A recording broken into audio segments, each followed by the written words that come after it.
प्रणाम मंत्रा माँ। बस बस बस, खुश रहो पुत्री, सुखी रहो। जो प्रणाम करते हैं उन्हें आशीष दिया जाता है, और हमें आपसे केवल एक ही आशीष चाहिए माँ, कि हम अपने केकई माता के आशीष से वंचित न रहें। केकई माता को ग्लानि के भंवर से निकालकर हमारे सामने ले आइए माता। उनके संताप का अंत केवल आप ही कर सकती हैं, क्योंकि जब तक वो बाहर आकर हमारा गृह प्रवेश नहीं करेंगी, हम भीतर नहीं आएंगे।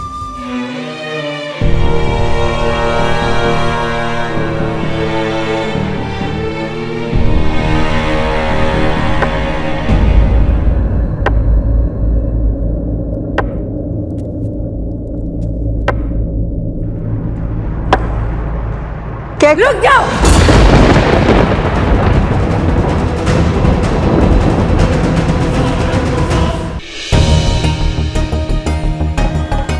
साहस कैसे हुआ मुझे अपना मुख दिखाने का? और तुम्हें मुक्त किसने किया? मेरी मति भ्रष्ट कर मुझसे इतना बड़ा अपराध कराकर अयोध्या का शीश झुकाकर तुम मेरे समक्ष शीश उठाकर खड़ी कैसे हो? कैसे खड़ी हूं? ये प्रश्न तब नहीं पूछा जब तुम्हारे बचपन से अपना घर, अपना परिवार, अपना संसार छोड़कर दिन रात केवल तुम्हें संभालने के लिए खड़ी हुई थी। कितनी अभागन हूं मैं, जिसे अपनी संतान की भांति पाला, वही मुझे अपराधन मांगती है, जिसे प्रेम की छांव में रखना चाहा, उसी के क्रोध का पात्र हूं मैं। कैकेयी, क्या भूल थी मेरी? ना मैं अयोध्या की पुत्री, ना बहू। कैकेयी से आई, किंतु तुम्हारी भांति अयोध्या की ना बन पाई। यही भूल थी ना मेरी। अपने राष्ट्र का प्रभाव, उसका मान बढ़ाना चाहा, उसकी शक्ति बढ़ानी चाहिए। यही थी मेरी भूल। ये सब केवल तुम्हारे लिए किया कैकेयी, केवल कैकेयी राज के लिए किया। परंतु इस राष्ट्र प्रेम का परिणाम क्या मिला? 14 वर्ष का कारावास। भरत को गए हुए कुछ क्षण भी नहीं हुए थे कि महाराज ने राम को युवराज घोषित कर दिया। ऐसा कुछ करो कि महाराज स्वयं तुम्हारे पास आए। अयोध्या के सिंहासन पर अब राम नहीं, भरत बैठेगा। भरत बैठेगा। राम के लिए 14 वर्ष का वनवास। कुछ नहीं सुनना है मुझे, कुछ नहीं सुनना है। चली जाओ यहां से। हाँ कैकेयी, चली जाऊंगी अयोध्या से, किंतु एक चिंता साथ लेकर जाऊंगी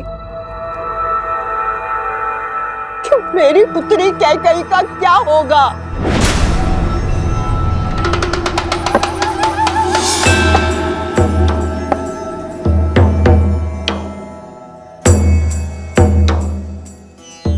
लौट आया है राम। अब देखना कैसे उसके क्रोध की बेड़ियां तुम्हारी स्वतंत्रता को जकड़ती हैं। कुछ भी करके राम को रोक लो कैकेयी, अन्यथा तुम और तुम्हारा भरत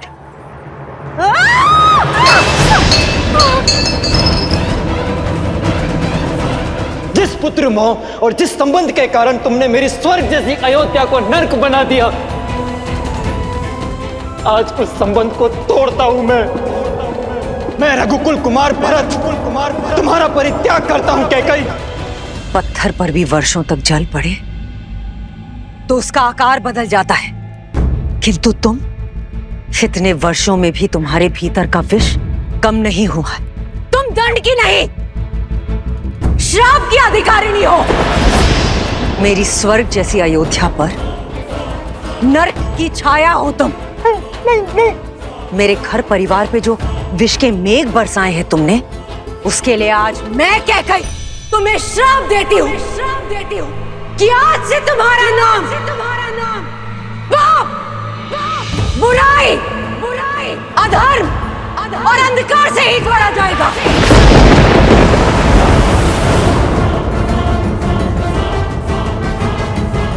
सुख की सूचक तुम कभी नहीं बन पाओगे,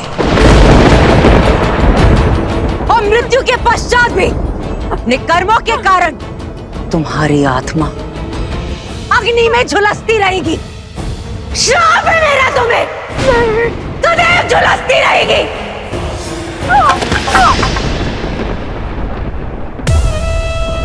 दासी हूं ना, जो स्वामी दे सर माथे पर। जाते जाते भी कैकई केवल तुम्हारे हित के बारे में सोचूंगी। तुम्हारा लाभ ही मेरे जीवन का उद्देश्य है। मेरी बात समझो, राम के स्वागत के लिए मत जाना, क्योंकि अगर तुम उसकी आरती नहीं उतारोगी तो वो अयोध्या में प्रवेश नहीं करेगा। उसे राजा मत बनने दो कैकई, क्योंकि यदि वो सिंहासन पर बैठा तो तुम्हारा अंत निश्चित है। केवल तुम ही हो जो राम के उज्जवल भविष्य को अंधकार में डाल सकती हो। केवल तुम ही उसे अयोध्या का नरेश बनने से रोक सकती हो कैकई। मत जाना, मत जाना।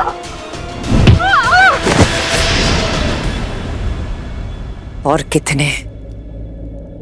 कितने पाप कराओगी मंथरा? खेद है मुझे कि मैंने कभी तुम्हें अपनी माता माना था।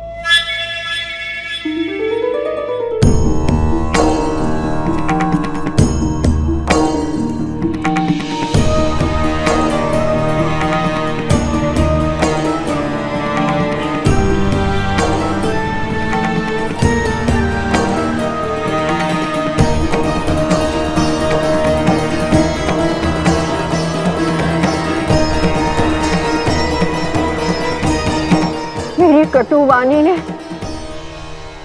कुछ तो शुभ कार्य किया। तुम्हारे मन को मैं समझती हूँ कैकई। इस पाप की कोठरी में मेरे दुष्ट भाव ने तुम्हें डाला था, किंतु मैं जानती थी कि मेरे कटु वचन ही तुम्हें इससे बाहर निकालेंगे। कैकई की दृष्टि में दोषी बनकर मैंने राम काज पूर्ण कर दिया। हे प्रभु, क्षमा तो दे चुके हो, अब दया दृष्टि दीजिए प्रभु। अपने चरणों में शरण दीजिए प्रभु, अपने चरणों में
भोर की किरण के साथ जीवन का तेज भी लौट आया है। कैकेयी माता आ गई है आर्य।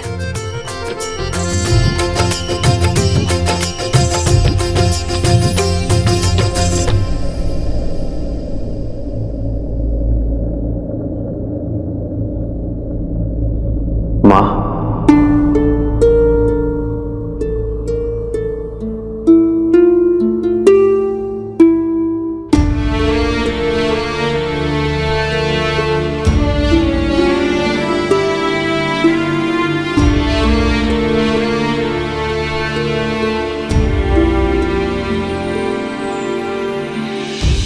ग्लानि के आंसू है गंगा जल, कह के प्रभु करते अभिनंदन। मुख मुस्कान अर्श हृदय में, कैकेयी त्रास हरे रघुनंदन। माँ का श्राप भी वर से कम ना, हर सपूत श्री राम सा बनना। राम मेरे राम मेरे राम मेरे राम, राम प्रभु राम श्री राम। मेरी माता के ये अश्रु मेरे लिए पवित्र गंगा जल से पावन है। इन अश्रु को हाथों में लेकर ब्रह्म हत्या का पाप मेरे हाथ से धुल गया। माँ, आशीष नहीं देंगी माँ?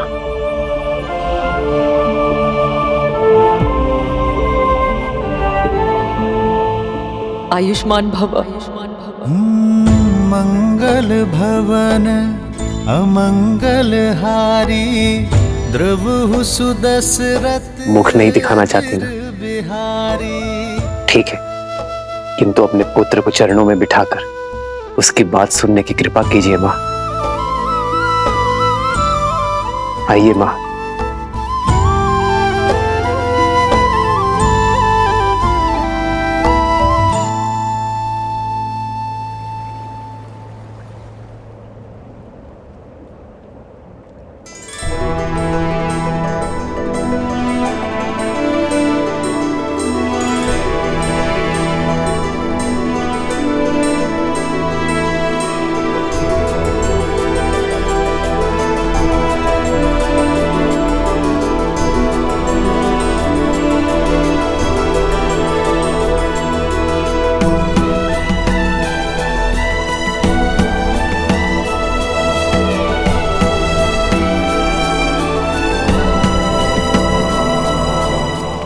बैठिए माँ।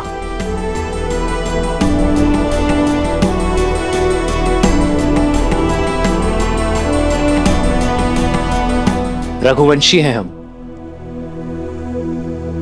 वो वंश जिसका इतिहास धर्म, वीरता और समर्पण की नींव पर रखा गया है, और जिनसे हमें यह नाम मिला वो पितामहों के पितामह महाराज रघु एक महान योद्धा थे। स्वयं देवताओं ने उनके सत्य और शौर्य की प्रतिमा को स्वीकार किया है। महाराज भागीरथ जो अपने पूर्वजों के तर्पण के लिए स्वयं शिवलोक पहुंच गए, नारायण को प्रसन्न कर उनके चरणों से गंगा बहाई, फिर ब्रह्मदेव से उसे उनके कमंडल में धारण करवाया। स्वर्ग से गिरती मां गंगा के वेग को थामने के लिए महादेव को उनकी जटा में रोकने के लिए मनाया। महादेव की जटा से गिरती धरा को भारत में लाने के लिए स्वयं अपने नखों से नहर खोदी, और महाराज दिलीप की धर्म की कहानियों से तो स्वयं इंद्रलोक भी अछूता नहीं है। आपके पति मेरे पिताश्री महाराज नेमी, उन्होंने 10 दिशाओं में युद्ध लड़ा, देवासुर संग्राम लड़ा और महाराज दशरथ कहलाए। मेरे सभी पूर्वजों ने संसार में रघुवंश की कीर्ति का ध्वज लहराया है, धर्म को स्थापित किया है। अयोध्या के सिंहासन पर अब राम नहीं, भरत बैठेगा। भरत बैठेगा। राम के लिए 14 वर्ष का वनवास।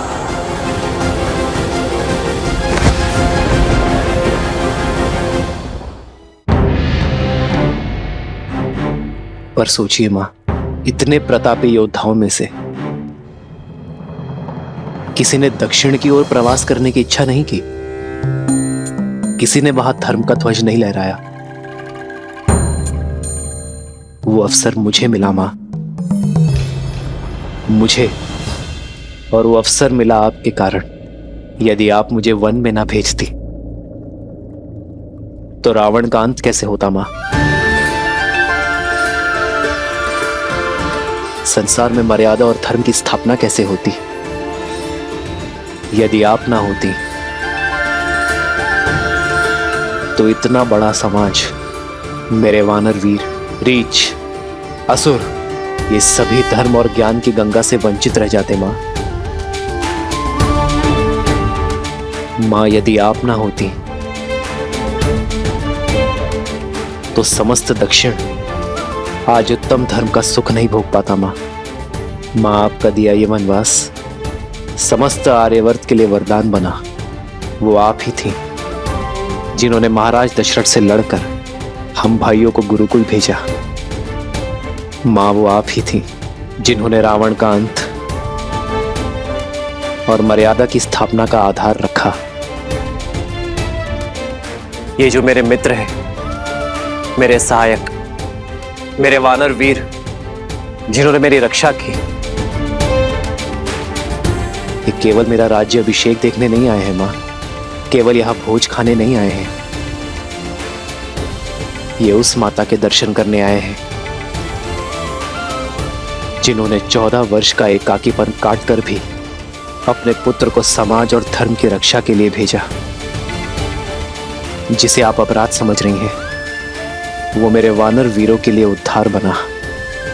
इतना घोर लांछन सहने पर भी आपने संसार में मर्यादा और धर्म की स्थापना में योगदान दिया है मां।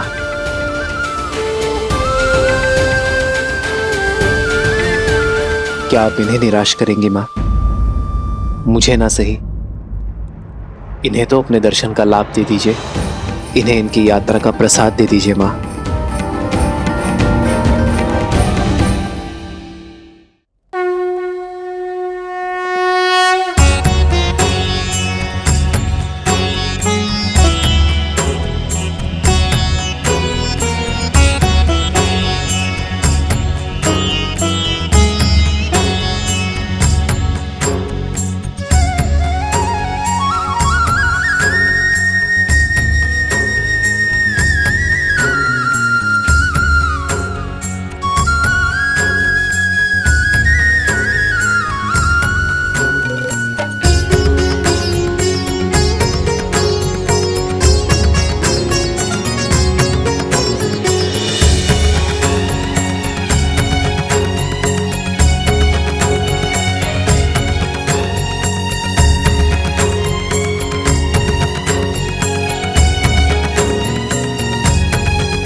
बचपन की भांति इस बार भी मुझे मना ही लिया तुमने।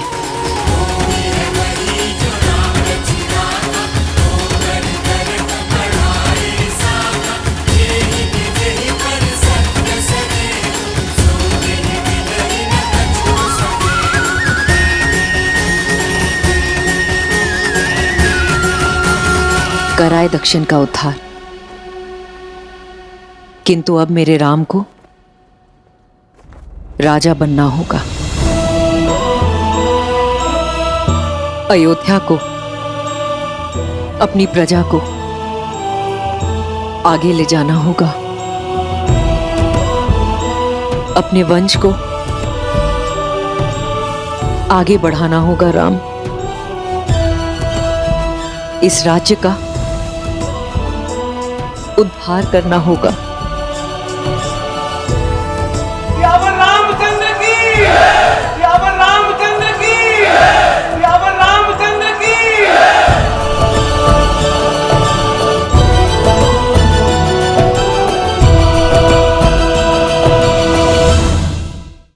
आज अयोध्या के मन से दुख के बादल छट गए और मेरा परिवार पूरा हो गया। राम, सीता, तुम दोनों अंधेरे जीवन में प्रकाश का दीप हो, दुखियारे जीवन में सुख और प्रीत हो। पुत्र की विजय पर माता का मुख उत्साह से दमकता है। आपकी आंखों में प्रसन्नता के अश्रु होने चाहिए माता। सत्य कहा तुमने सीता।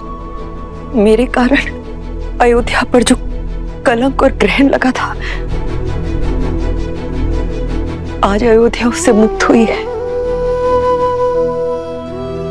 ये अश्रु उसी की खुशी में। नहीं माता, आप ग्रहण नहीं, ईंधन है जिसने आपके प्रकाश को अयोध्या में ही नहीं पूरे संसार में प्रखर किया है।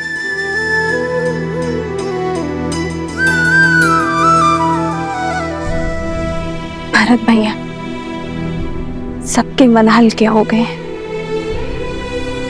अब आप भी अपने मन का भार उतार दीजिए। नियति के लेख का दंश माता को मत दीजिए भैया, क्षमा कर दीजिए उन्हें।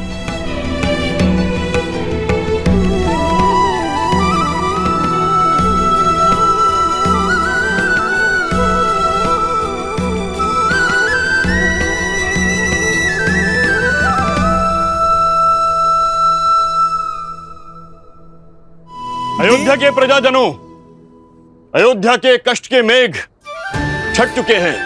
शीघ्र ही रघुकुल के दीपांकर महर्त दशरथ जी के ज्येष्ठ पुत्र श्री रामचंद्र जी का राज्याभिषेक होगा।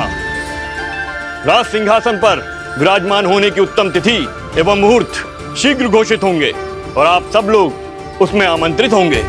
श्री रामचंद्र जी के राज्याभिषेक की तैयारियों में जुट जाइए। यावर रामचंद्र की, यावर रामचंद्र की। रघुपति रामचंद्र की, रघुपति रामचंद्र की, माता सीता की, माता सीता की।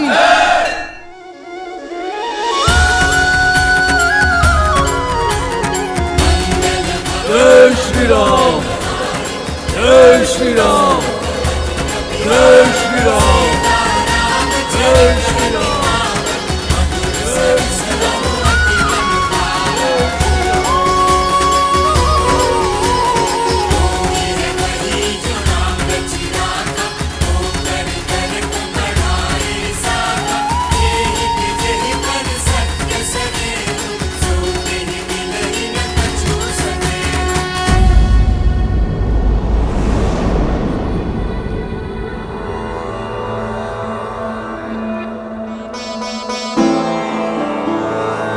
राम,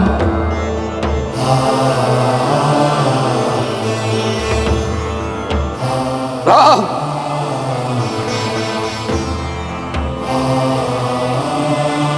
भरत आपके लिए कुछ भेंट लाया पिताश्री।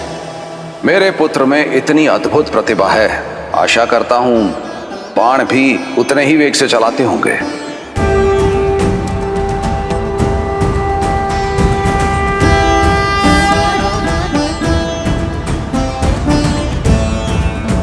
आपका राम लौटा है पिताश्री, अपना दायित्व पूर्ण करके। किंतु आज आपके सामने रावण का वध करने वाला योद्धा नहीं खड़ा है, अपने पिता की आज्ञा का पालन कर लौटा पुत्र खड़ा है।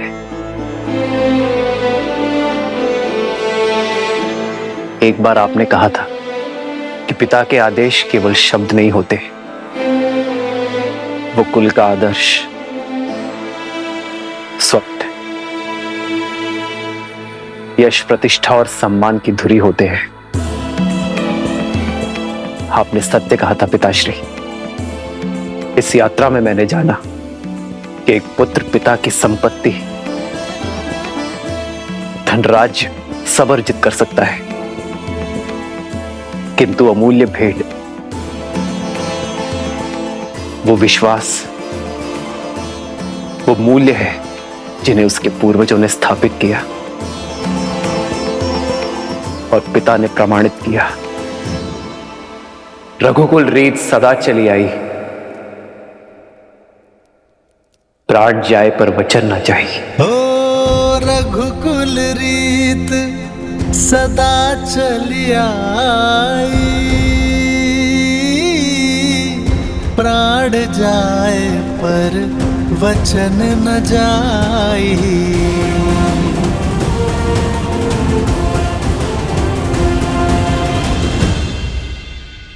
मित्र, इतना समय हम आपके साथ रहे, आप हमें जानते हैं और हम आपको।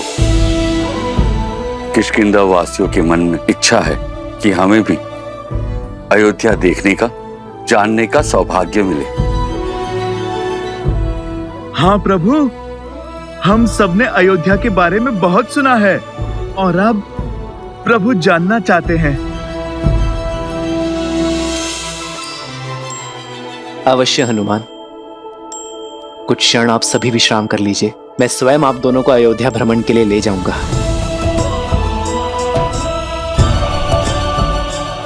14 वर्ष बीत गए,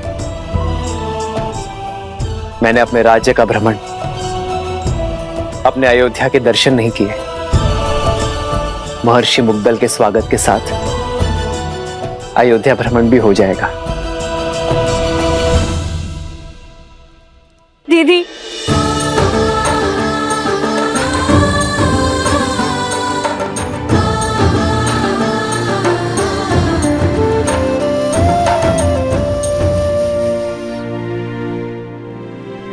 मुझे उर्मिला से मिलना है। कैसी है वो? कहाँ है वो? वो तो अब तक सोई हुई है, वर्षों से आंख नहीं खोली, अपने पति को दिए हुए वचन का पालन कर रही है।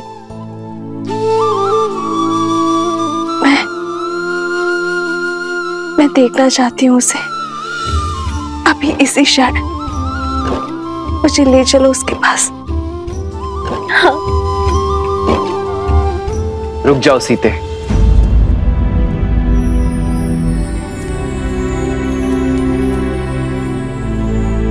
उर्मिला का प्रण पूरा होना अभी शेष है सीते। उर्मिला अपनी निद्रा केवल लक्ष्मण की उपस्थिति में ही तोड़ सकती है। जाओ लक्ष्मण, और जाकर अपनी पत्नी से मिलो। तुम्हारे और उर्मिला के सम्मिलित प्रण के कारण ही मेरा और सीता का प्रण पूरा हो पाया है।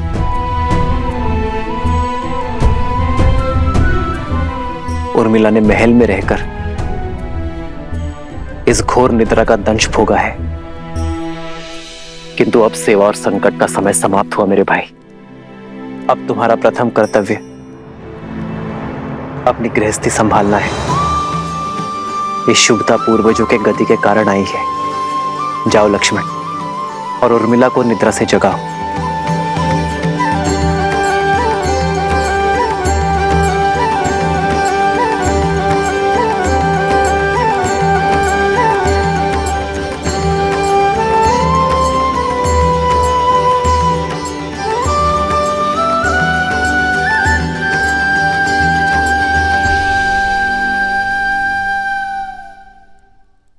चौदह वर्ष तक मैं आपकी नींद लेती रहूंगी, ताकि आप 14 वर्ष तक बिना सोए अपना धर्म निभा सके।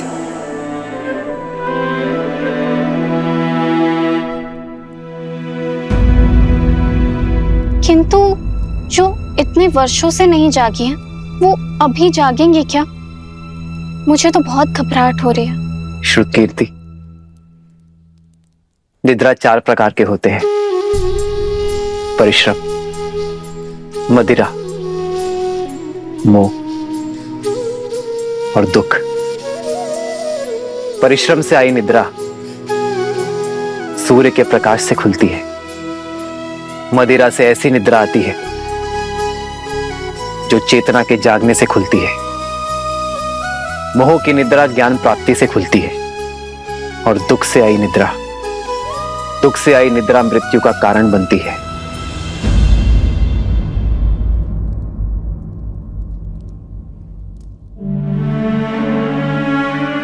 मैं जहां पर भी रहूं आर्य, मेरा मन सदैव आपके पास ही रहेगा।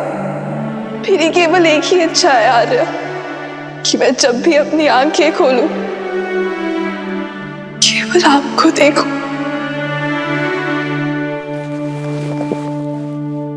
उर्मिला, कैसी अभागन हूं मैं। मेरे लक्ष्मण और उर्मिला मेरे कर्मों का भुगतान कर रहे हैं। नहीं मां, उर्मिला की निद्रा कोई श्राप नहीं है। ये तो उसका तप है, प्रेम की शक्ति है। उर्मिला केवल अपनी निद्रा ही नहीं, लक्ष्मण की निद्रा भी ले रही है। ये तो निद्रा देवी का आशीर्वाद है लक्ष्मण और उर्मिला दोनों को।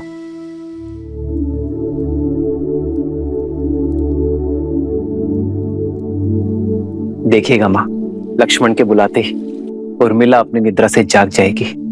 उठो उर्मिला, आंखें खोलो, देखो, मैं आया हूं।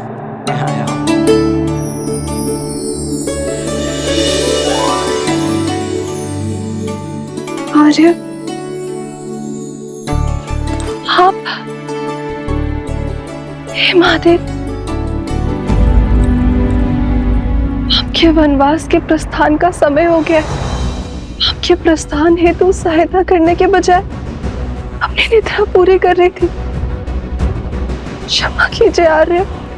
कैसी क्षमा उर्मिला, अब किसी को कहीं नहीं जाना है। पर पिताश्री का वचन और राम भैया का प्रण पूरा हुआ उर्मिला, भैया का भी और तुम्हारा भी। अब एक प्रण मेरा है, जहां भी रहूंगा सदा तुम्हारे साथ रहूंगा। तुम्हारे प्रेम के सबल ने मुझे बहुत बल दिया है उर्मिला, इसके लिए बहुत बहुत धन्यवाद, कोटि कोटि धन्यवाद। क्या आप सच में 14 वर्ष तक अपलक जिए, बिना निद्रा के निकाल लिए? तुमने भी तो यहाँ 14 वर्षों तक बिना भोजन के बिताए हैं उर्मिला। तुम्हारी निद्रा ने मेरी थकान को हर लिया और मेरे भोजन ने तुम्हारे शरीर को पोषण दिया। दाम्पत्य जीवन का ये आदर्श, यही तो भैया ने हमारे माध्यम से संपूर्ण संसार को दिया है कि पति पत्नी दोनों एक दूसरे के पूरक होते हैं, जीवन के भी, प्राणों के भी और समर्पण के भी। और तुम्हारे समर्पण का तो कोई मूल्य ही नहीं है उर्मिला।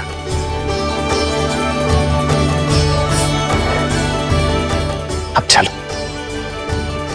पूरा परिवार, समस्त अयोध्या और विशेषतः भाभी माँ तुमसे मिलने के लिए अत्यंत व्याकुल है। मैं भी आ रही हूँ। आओ दीदी,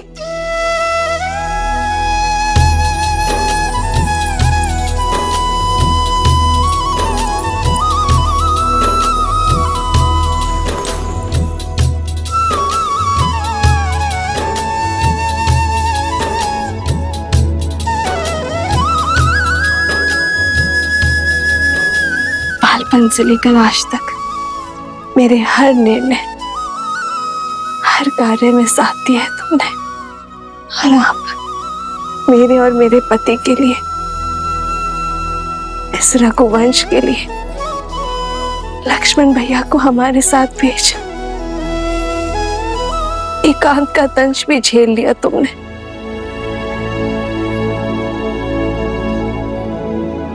ना जाने ये ऋण कैसे चुका पाऊंगी मैं। और अब तुम मुझसे छोटी नहीं रही उर्मिला, तुम इस संसार के सबसे बड़े सतियों में से एक हो। मैं वो चंद्रमा हूँ जो अपने दीदी के प्रकाश से तेज पाता है। मैं आपसे कभी बड़ी हो ही नहीं सकती दीदी। और रही बात बहनों के बीच, ऋण की बेड़ी नहीं, आलिंगन का बंधन होता है।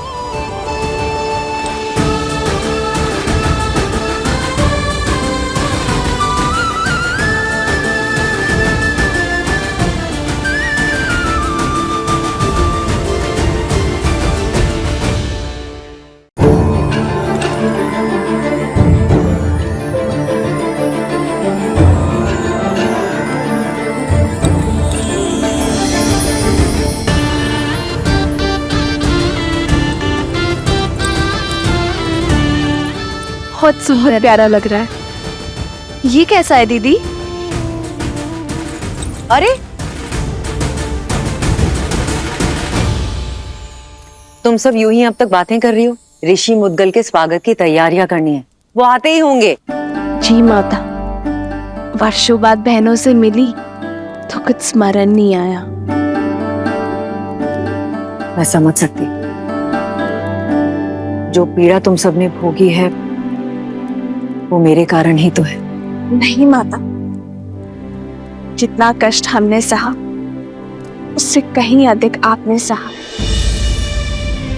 और शारीरिक कष्ट से कहीं अधिक मानसिक कष्ट होता है माता।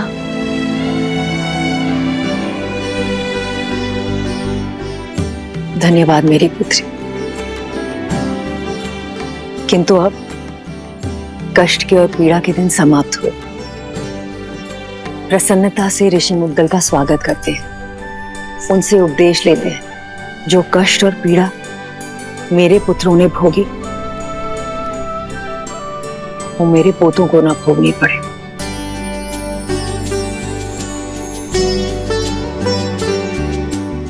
और अब तो केवल इसी समाचार की प्रतीक्षा है कि कब मुझे ये बताया जाए कि मैं मां से दादी बनने वाली।